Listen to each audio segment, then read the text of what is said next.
Anna Bustelo, qui a Sarmede, lei presenta due progetti sulla ricerca formale. Che significato ha per lei questo ambito di interesse e cómo è arrivata fin qui?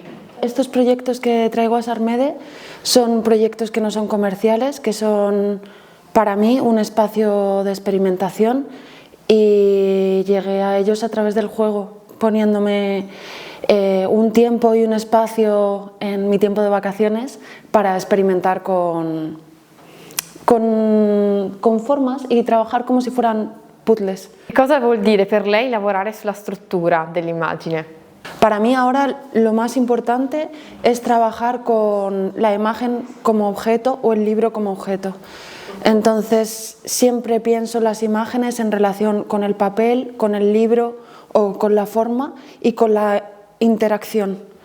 Entonces si trabajo una imagen individual pienso en la estructura y si trabajo un libro pienso también en la propia estructura, en el ritmo, en cómo se manipula, en cómo se mueve. Estoy más interesada en la forma che en la narrativa.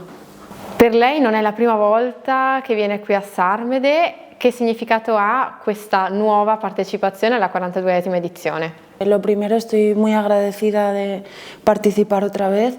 Me encanta venir a Italia.